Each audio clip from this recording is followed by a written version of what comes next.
Hoje daremos continuidade à nossa minissérie no PG UNER sobre superendividamento.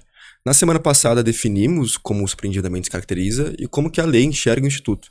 Mais uma vez, caracterizado o superendividamento, quais as opções de quem está superendividado? Como proceder? É preciso um processo judicial para tratar da situação?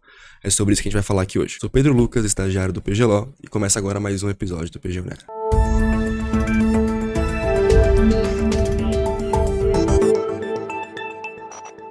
Bom, e para tratar mais uma vez desse assunto e ajudar a tirar nossas dúvidas, está aqui comigo mais uma vez Sérgio Coelho, advogado associado do PG Law. Sérgio, muito obrigado pela disponibilidade mais uma vez. Eu que agradeço, Pedro. É sempre um prazer estar aqui com vocês, ainda mais para continuar a nossa conversa sobre superendividamento. Certo. Sérgio, na semana passada nós falamos sobre o que é um superendividamento, como ele se caracteriza, quem pode, quem não pode utilizá-lo. Mais uma vez, caracterizado, uma pessoa está superendividada, o que ela pode fazer? Como é que funciona na prática? Perfeito. O tratamento do superendividamento, ele é dado por alguns artigos do Código de Defesa do Consumidor que foram alterados por uma lei de 2021, que é a Lei 14.181. Ela também trouxe algumas modificações do Estatuto do Idoso, justamente para poder trazer mais proteção às pessoas que são mais vulneráveis, né? E a lei determina que, constatado o estado de superendividamento, o consumidor ele pode requerer ao juiz a instauração de um processo de repactuação dessas dívidas, né, realizando uma audiência de conciliação com a participação de todos os credores para poder estruturar uma forma de pagamento dessas dívidas. E nessa audiência, o que o devedor tem que fazer? Ele precisa apresentar um plano constando uma proposta de pagamento dessas dívidas em até 5 anos, preservando o mínimo existencial, que a gente já falou um pouco anteriormente, que é daquele valor de R$600 mensais. E, além dessa garantia do mínimo existencial, também a garantia das formas de pagamento originalmente convencionadas das dívidas. Caso um dos credores ou o representante não compareça nessa audiência de conciliação, o juiz vai considerar que ele anuiu com os termos que foram estabelecidos nesse plano e vai suspender a exigibilidade da dívida e também a incidência dos juros de mora.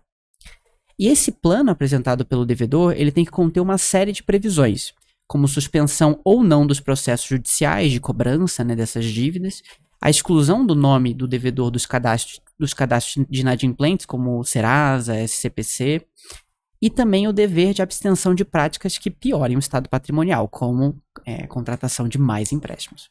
Certo. Mas e caso esse plano apresentado pela pessoa que está superendividada não seja aprovado por todos ou por uma parte dos seus credores? O que acontece? Caso essa fase inicial não dê certo, de conciliação, o juiz ele instaura um processo para rever, integrar e repactuar essas dívidas remanescentes. E nesse caso, o plano judicial ele vai ser compulsório, e os credores que não participaram vão ser citados e vão ter que comparecer ao processo. E aí esse plano, que originalmente é apresentado pelo devedor, ele vai ser apresentado por um administrador indicado pelo juiz, e ele tem que assegurar pelo menos o pagamento do valor principal do crédito em até 5 anos. E as chances desse resultado, as chances desse plano compulsório, né, não atenderem os interesses tanto do devedor quanto do credor são muito altas. Então, é imprescindível que haja uma compreensão, uma boa vontade entre as partes durante a conciliação, justamente para evitar que se chegue na fase judicial. Sérgio, você comentou que o Instituto do Superendividamento foi introduzido por uma lei em 2021, que alterou o Código de Defesa do Consumidor, o Estatuto do Idoso também. Mas considerando que o superendividamento, o endividamento das famílias mesmo, em questão de crédito, é um problema recorrente no Brasil há bastante tempo, por que demorou tanto para surgir uma iniciativa legislativa que tratasse desse problema, considerando que o Código de Defesa do Consumidor é de 1990? Essa é uma pergunta bastante interessante e a resposta não é tão simples quanto a gente possa imaginar no primeiro momento, né? A solução ao superendividamento, ela se inspirou muito numa previsão legal que já existe nos Estados Unidos.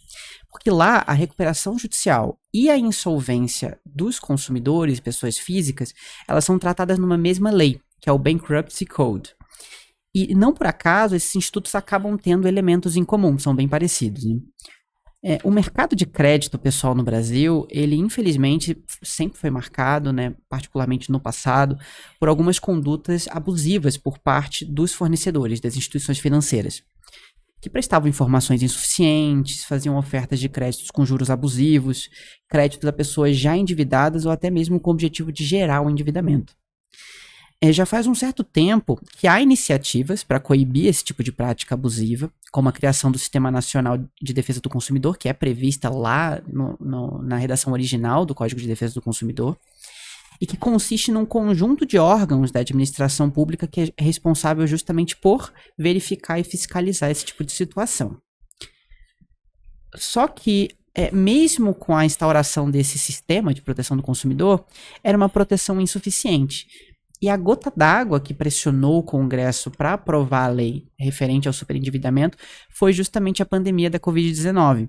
Porque a pandemia, como a gente sabe, né, aumentou absurdamente o endividamento dos brasileiros e muitos acabaram se socorrendo do mercado de crédito para poder pagar conta dentro de casa, pagar aluguel, questões para suprir o seu mínimo existencial, né? E o resultado foi o aumento exponencial das dívidas e a redução da capacidade de arcar com elas, né? E segundo a exposição de motivos do projeto de lei que deu origem a essas reformas em 2021, havia 62 milhões de brasileiros endividados e 30 milhões superendividados, segundo o IDEC, que é o Instituto Brasileiro de Defesa do Consumidor.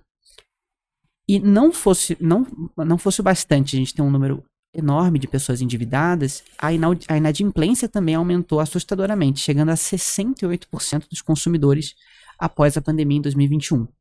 Então, como a gente pode ver, é um cenário que era insustentável e que comprometia a própria existência do mercado de crédito voltado para os consumidores, pessoa física.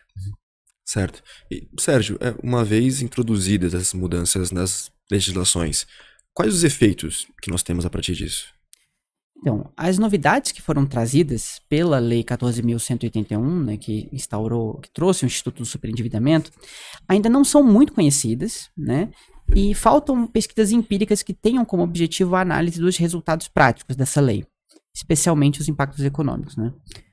E no âmbito dos tribunais, a gente já tem uma jurisprudência no sentido de reconhecer o estado de superendividamento, impondo limites a essas prestações compulsórias sobre o salário do devedor, e concedendo também o benefício da justiça gratuita como presumida, porque se a pessoa está pedindo repactuação das dívidas, a gente presume que possui um estado de hipossuficiência econômica, né? Porém, existem alguns assuntos que ainda precisam ser melhor definidos. Por exemplo, existe uma divergência a respeito do empréstimo consignado.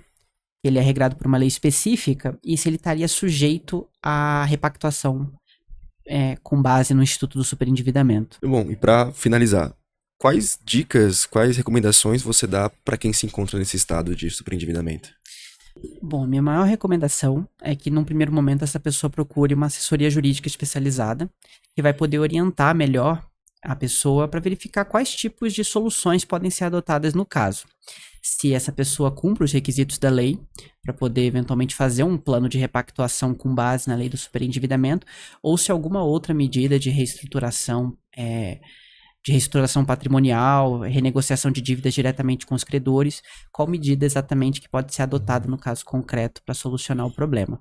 Porque ainda que possa parecer que não tem solução, muitas vezes é possível fazer bastante coisa.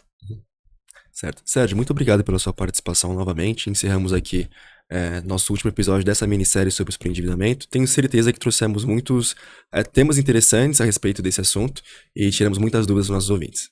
Perfeito, Pedro. Eu que agradeço e estou sempre à disposição para participar do PG On Air. Muito obrigado.